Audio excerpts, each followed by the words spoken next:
Now, we're going to switch gears to something else that you detail out in the book, and this is, again, going to be an exercise, and we want you on Facebook to engage as well. Now, Don's going to walk you through this, and then our audience is going to go through this as well. We're going to give you a little bit of thinking and writing time, and then, again, we're going to have some more of our live audience members go through this with Don. So, Don, we're going to take him through this idea of a one-liner. Right. What do you mean by that, and how can we all create a one-liner?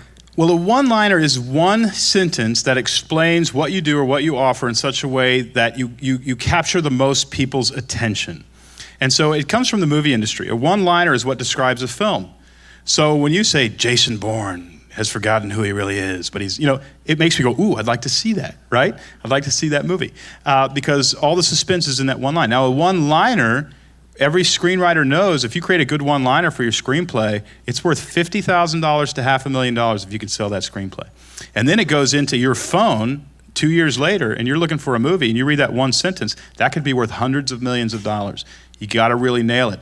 What we tend to do is when somebody asks what we do, we say, my grandfather started the company, or worse, we say, well, it's kind of complicated.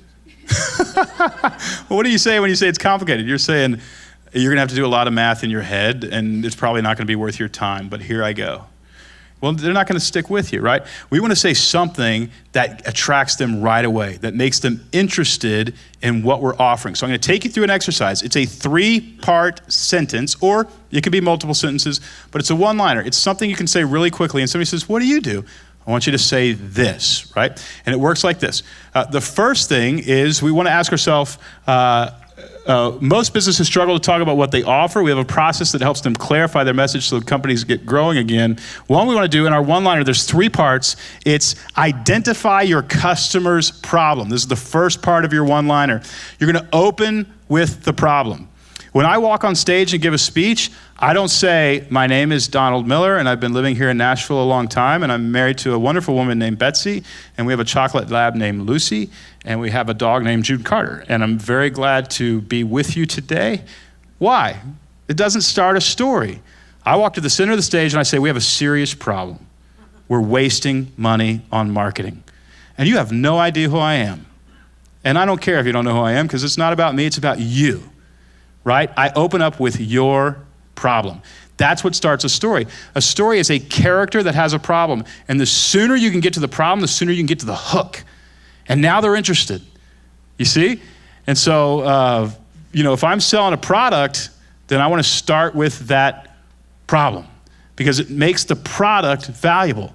I say, you know how you sometimes drop your phone in the toilet? Well, I invented the toilet net.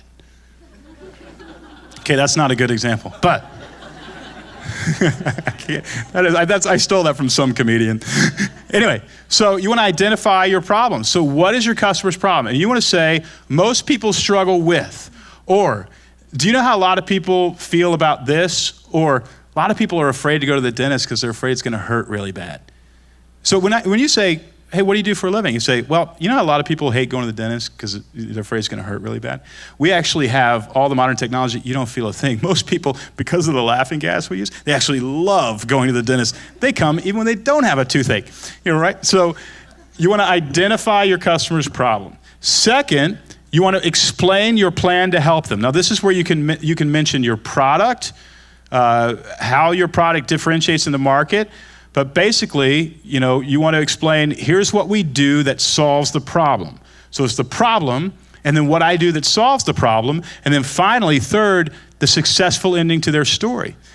Most people struggle with this, but we created this thing so they don't have to struggle anymore, and they actually enjoy life, and it looks like this for them. What is that? It's the summary of a story. But it's a summary of a story that you're inviting them into. So those are the 3 parts of your one-liner. Now here's our one-liner. Most businesses struggle to talk about what they offer. We have a process that helps them clarify their message so their company starts growing again. That's my one-liner. And I memorized this, and when the Uber driver says, what do you do? I say that. And inevitably, they're handing me their business card, or they go to their website, they buy one of my products, because I just opened a story loop in their brain that they want to close. I walk them down a path that they now want to walk themselves. And that's the essence of a one-liner. What's your customer's problem? A couple things. You want to be specific. Don't be vague. A lot of people don't enjoy their lives. Okay, well, I don't know, that's a little bit too vague. Also, make sure it's a pain point. They need to feel this problem. What you're looking for is for them to say, that's me. That's me. I have that, right? That's my problem. You're looking for them to identify themselves in the problem. Third, get it down to a soundbite. This is short. Again, you're gonna have to work on this a little bit, but it's worth the work, I promise. Make it super, super brief. Let's look at a pet store. Pet owners are concerned about what their pets are really eating. Well, it wasn't until you said that. So I just agitated a problem. Here's a financial advisor. Most people can't get their heads around their financial future. How many of you feel that way? You're in business. It's like, yeah, I actually can't get my head around my financial future. I don't know if I'm rich or poor. I think I'm rich, but I don't know. Yeah, used car sales. Hey, you know how nobody likes to haggle with a used car salesman? Can you imagine if somebody said that to you and they're a used car salesman at a cocktail party? You'd be like, I'm buying my next car from this guy. He gets it. He understands my pain. All right, next is the plan, the part 2. You want to make it feel like a new idea. I've never heard that before. It's a differentiator. Oh, that's interesting. I didn't know you could go to a used car dealer without haggling. So it's a differentiator. Make it understandable. Make sure it's not so elusive they can't understand it. And make it brief. Let's look at the pet store. Pet owners are concerned about what their pets are really eating. Here's the second part. So we source our food from trusted local vendors, right? And so now you're going, I've never heard of a pet. At first I don't know what my dog is eating. It's probably not healthy, but you're making sure it is, okay? Financial advisor. Most people can't get their heads around their financial future, so we created a financial map that puts all your info on a weekly dashboard. That's the differentiator. That's the resolution to my problem. Lastly, used cars. Nobody likes to haggle with a used car salesman, so we remove the salesman entirely. You can choose and test drive a car hassle-free. By the way, people are making billions of dollars with that exact business plan. They removed the resistance from the actual process. And third, you describe a happy ending to their story. Make it the controlling idea of your business. That means all your employees are trying to get people to this thing. You would think that Storybrand was in the business of clarifying your message. That's just our product. That's not what we're in the business of. We're in the business of increasing your revenue. We have a whole Slack channel that's just dedicated to, I doubled my sales. This person wrote in, they're seeing huge increases, blah, blah, blah. And that's the motivator for our entire company. We've got to get these people money. That's the controlling idea, is the resolution, the happy ending to their story is the business you're really in. Not the selling product. It's the happy ending that you're in the business in. Make it something they actually want, so they don't go, that sounds interesting, but I don't know if I want that. Right? So I wouldn't say, so you can have a ton of flowers at your event. That's not the controlling idea. So that everybody will think that you gave the best event of the year. That's the happy ending. Right? And the flowers are just the product that gets me the happy ending, but I'm actually the person who sells the happy ending. Okay, so let's look at them all together. Pet owners are concerned about what their pets are really eating, so we source our food from trusted local vendors, which ensures your pet stays happy and healthy. There it is. Three statements, one-liner. Most people can't get their heads around their financial future, so we created a financial map that puts all your info on a weekly dashboard, giving you peace of mind about your finances. That's the result. Used car sales. Nobody likes to haggle with the car salesman, so we remove the salesman entirely. You can choose and test drive a car hassle-free, so you have a peaceful experience getting the car that you want. That's what a one-liner is. Now, what do we do with our one-liners? We have to repeat the one-liner hundreds of times before the masses will actually hear it. That means you use the exact same language over and over. I want you to do a lot with this one-liner. I want you to memorize it and be able to repeat it over and over. That means you're going to write it and you're going to put it on an index card and you'll put it in your pocket and you'll carry it with you for months. And when you're at the grocery store, you're going to pull it out and you're going to read it. It's going to be really unnatural for you to break the habit of rambling when somebody asks what you do. But it's an important habit to break, so you want to memorize it, okay? And then you want to teach it to your entire team. When you teach the one-liner to your entire team, you convert everybody on your team into a sales force. Everybody. They're sitting next to somebody at a baseball game, they say, what do you do? Who do you work for? They're going to repeat the one-liner. So the way you do that is you go down to the bank and you get a giant wad of $5 bills. You put a rubber band around it. Make sure it's like a mobster roll. And you're going to walk around the office. First of all, you're going to have a big day where you say, hey, we're all going to repeat the one-liner. Because people ask us what we do, and nobody knows how to answer. Are you guys frustrated by that? Nobody knows how to answer? So we're just going to write it up here. We're going to create a sentence. We're all going to memorize it. And what I'm going to do is over the next 6 months, I'm going to walk around with this giant wad of $5 bills. And if I say, hey, what do we do? And you repeat this sentence, I'm going to give you a $5 bill, right? Now, what you just did is you gamified some discipline of actually memorizing this thing because your team's not going to want to do it. And you made it positive. And once you're done with that $500, let's say you spent, $250. It's the best $250 you ever spent. Because now everybody knows. And it took me months, and then I started hearing it on the phones around the office. I'm like, they're saying it. They're saying it, right?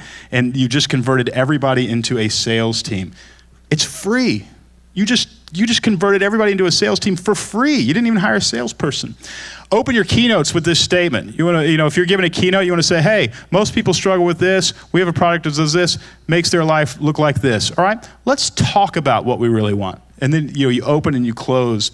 And you use it on as much marketing collateral as possible. Parts of your one-liner could be in your header, but it's probably too long at the top of your website. But there is a part of a website. I get into the parts of a website that need to be on your website in my book. There's a whole chapter on it. One of the parts is an explanatory paragraph. It's where you get your search engine optimization, usually slid down pretty far on the website. The first sentence of your explanatory series of paragraphs will be your one-liner. This is how you're going to brand your company. And you're going to use the exact same language over and over because you're branding into the mind of the subconscious of your customer. Anybody here ever branded a cow? A few of you? Yeah, I have a buddy. We branded his cows one time. You lay across the back of his calf. You take that brand. You punch the back of that cow. It doesn't actually feel it as bad as you thought. It just kind of goes, what are you doing? You do that. It smells a little like hamburger. But what if you took a different brand, you put it over the top of that brand? And you took a different rancher's brand, you put it over the top of that brand. You took a different rancher's brand, you put it over the top of that brand. Anybody know whose cow that is after a little while? It's exactly what your salespeople are doing to your company. They're talking about it 25 different ways. Same language, same words, over and over. It's going to be your competitive advantage in the marketplace. All right, do we want to have some time and create some one-liners? All right, part one is you want to decide a problem. What is the problem that most of your customers struggle with? What is the problem? Okay, we're going to have about 2 minutes to define this. Make it succinct.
Okay, so we're gonna do the whole one-liner before we start sharing, but next, I wanna know, explain your plan to help them.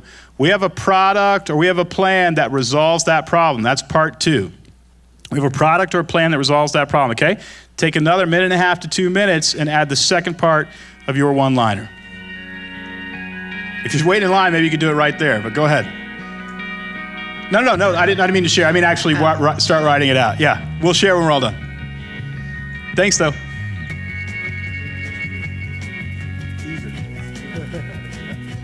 Here's the overachievers are the ones in the line right now. The valedictorians. And hey, out on Facebook, you're doing this as well. All right, we want to see what you're doing. Can they comment on Facebook, Becky? They can. All right, so our team, our social media team is watching. So hey, let's get some of your comments on Facebook as well.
Okay, let's do the third part. Describe a successful ending to your story. You have about a minute or two on that. Describe a successful ending, and then I want to start hearing some one-liners. Just take another minute, and we'll hear some good one-liners.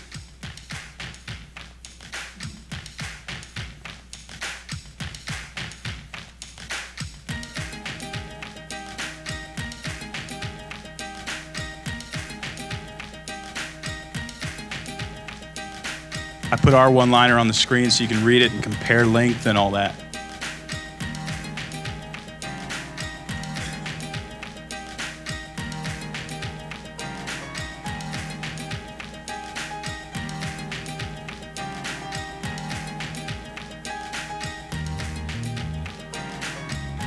All right, some of you keep working, but we've got a line of people who I think they've finished them, and we want to get through as many. We've only got 10 minutes. We want to get through as many as we can. Will you tell me your name? Nicole. Nicole, welcome. Give me your one-liner. Many parents are concerned about their child's ability to communicate. We provide an individualized speech therapy approach to give your child a voice that lasts forever. That's really wonderful. Really wonderful. Okay, here's one thing I'll say, Nicole. Part 1 and part 2 were fantastic. Part 3 was good, but not fantastic. And here's why. Okay. You said a voice that will last forever. That's a beautiful piece of poetry, but it's very hard for me to figure out what the benefit is to me. So you'd say, so they can communicate clearly and move ahead in life without with ease. Okay. You see what I'm saying? Mm-hmm. So and I love the beauty of the poetry. That's nice. But if you say, what I really want is for my child to be able to communicate clearly and move through life with ease and succeed, right? So that I want that more than find their voice. Or so. That's a little bit poetic. But other than that, I think it's fantastic. Excellent first go. Thank you. Okay, next. I'm Robin from Best from the Nest, and many product-based businesses are really frustrated with selling their products on Amazon. We show them how to tame the Amazon marketplace so they can be more profitable and grow faster. Okay, I love everything. I love part 2 and I love part 3. You just did a little repetition on part 1. Many products-based businesses. As soon as you said products-based businesses, my mind spun out. Okay. Because I was wondering what's a product-based business and what's the difference between that and a normal business. But then when you said many people sell stuff on Amazon, but they don't know how to do it really well, they're losing a lot of money. Then I was like, oh, got it. So just take away the part where I got lost in the first. You just take away almost the first few words and go straight to the many people try to sell their products on Amazon, and that's it. Everything else is fantastic. Perfect, thank you. Awesome. Yep, next. Yeah, great. Hey there, I'm Brian. Ours is, most people think heart failure in pets can't be treated. We fight to keep families together with expert care. Most people think what? Pets with heart failure can't be treated. Oh, that's beautiful. Yeah. And then we do what? We fight to keep families together with expert care. Okay, I'm not sure how pet heart failure... I'm a veterinary cardiologist.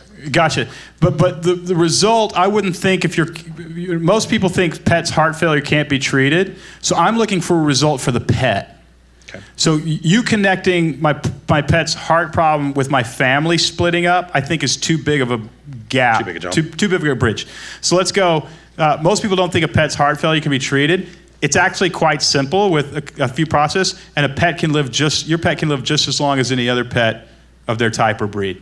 Cool. Make sense? Yes, definitely. So just be a little bit more specific with it. I think you went to a feeling result, and I would normally recommend that, but the feeling result really was more therapy, family counseling than veterinarian cardiology. Okay. Got it? Yep, thank you. Okay, great. Hi. Hi. My name is Rachel Carroll. Hi, Rachel. Hi. Okay, mine is people are tired of taking pills, so we offer medical massage therapies for the relief of chronic pain. We help people have less pain, more movement, and a better life. Done. I wish I could critique you, but I can't. That's fantastic. Thank you.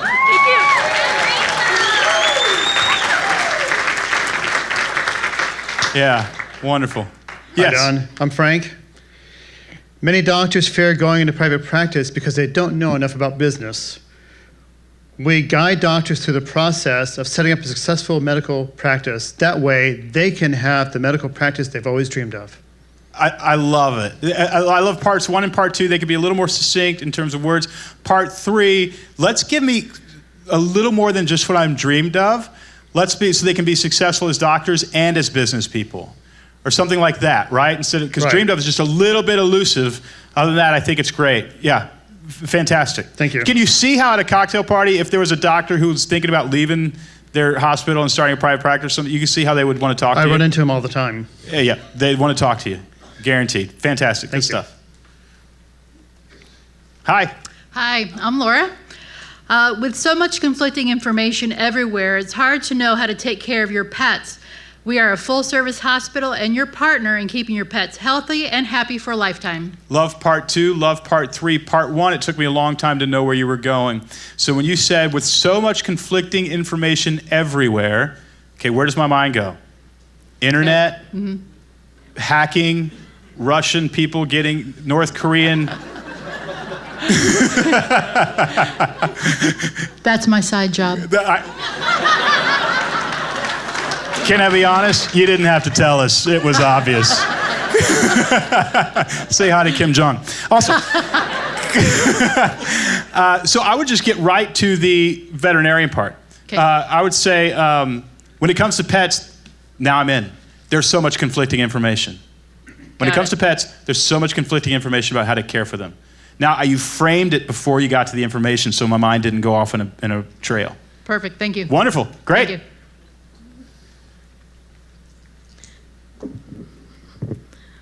People are unaware or fearful of cyber predators. We offer free cybersecurity training, and we'll come to your house to help you implement cybersecurity so that you can protect your family and use the internet with confidence and vigilance. I really like it. It's fantastic. There's one thing I want you to hone in on. What kind of cyber predator? Like what? I want you to get to what this, because you said cyber predator, and there's so much, like they can take my credit card number, my debit card number. They can take, hey, I live by it. That's not a joke. My wife and I both. So they can take that information. They can, try to meet my kids at the corner, or something like that. I want you to get a little bit more specific about what a cyber predator can do to my house, because I was a little confused between home security and cyber predator. Other than that, I think you dialed it in. So I would just work on that little part, right? And you might not even say cyber predator. You might say, there's all sorts of, people having all sorts of problems of this. Stealing identity theft or whatever it is. Get right to a specific, and then it's got to be fascinating because you're coming to somebody's home and helping them figure it out. Now I'm just curious. What sort of cyber predator are you talking about? Both. I'm former law enforcement. I used to work child exploitation crimes, but I've also worked cybersecurity, cyber incident response, malware. All that kind of So stuff. I do all of it. Yeah, these days, people don't break into your house, they break into your computers, Right. which means they can get to your kids, they can get to your credit cards. See how I just did it that fast? Yeah. Yeah, I made it really understandable. It's called The Same But Different. The same as a home crime, but it's on your computer. And it allows people to fill in categories lightning fast. Okay. Great stuff, but let's finalize that first part and then we're golden. Thank you. Wonderful. Hi, Christopher Zook. Most families are tired of paying investment fees whether they make money or not. Our firm only gets paid if you make a profit, so our investors know that we want you to get the highest returns possible. There you go. Is that allowed at the SEC to say that? Yes. Oh, wonderful. Fantastic. I love it. Change nothing. Thank you. Yeah.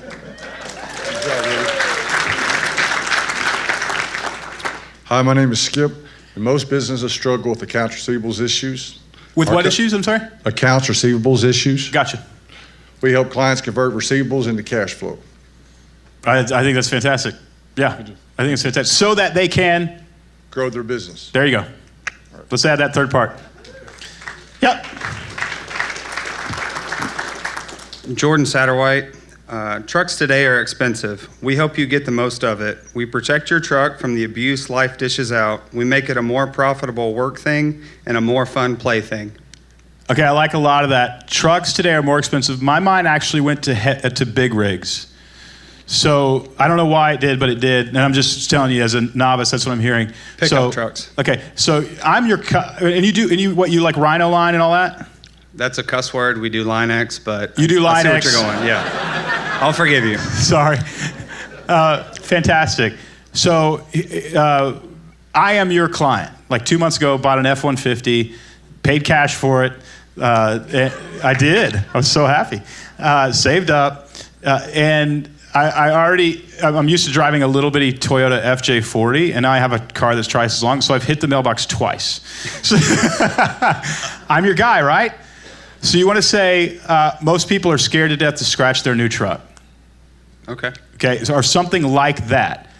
Most people, instead of protect their investment on whatever, it's, most people are scared to death to scratch their new truck or make their new truck look like garbage or whatever. We have a bunch of processes, whatever. But get me to the point. Read your first part again. Trucks today are expensive. We help you get the most of it. Okay, stop right there. Trucks today are expensive means you're going to solve the problem of expensive trucks. I can't do that. Okay, so don't say that. Right. That's not the problem you solve. You solve the problem of keeping my truck valuable, or whatever it is. Right. But I think that's where I got caught off guard. Gotcha. You don't solve the problem of expensive trucks. I think everything else I understood it. But I could feel my mind literally trying to recalculate after getting lost in that one sentence. And that's not what you want to happen. So you want to start off with, most people want to keep their truck looking and running great because it's expensive. Then you go, oh, right, keeping them running great. All right, fantastic. Right on. Thank you. Next. First We of all, can stop whenever you want.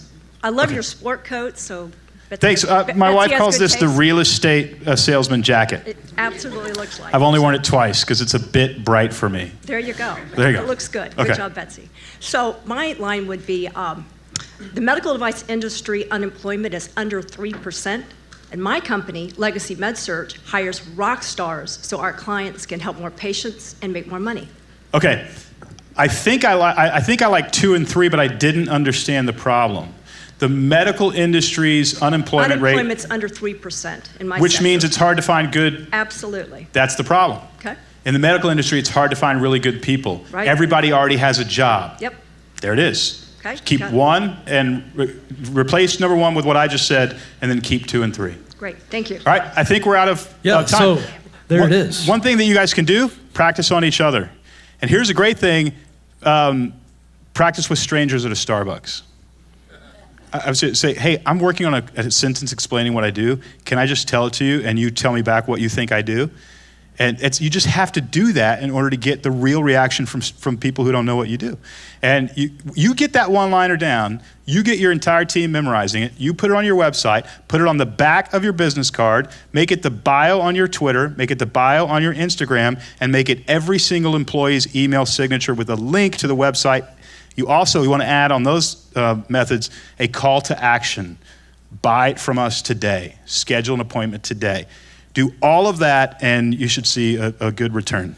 Thank you so much, Ken. Yes, absolutely. And before we let him go, speaking of a call to action, we want you to get the first 3 chapters of this book absolutely free. Now, we want you to buy the book as well, but the first 3 chapters free. For those of you watching right now, all you got to do is text Storybrand to 33444. That's 33444. Storybrand, no spaces, and you get the first 3 chapters. Great stuff. This book is going to change so many businesses. I want to say a big thank you to all of you that are tuning in on Facebook. A big thank you to our amazing live studio audience, and of course, a big thank you to Donald Miller. Appreciate you, buddy. Thank you, Ken.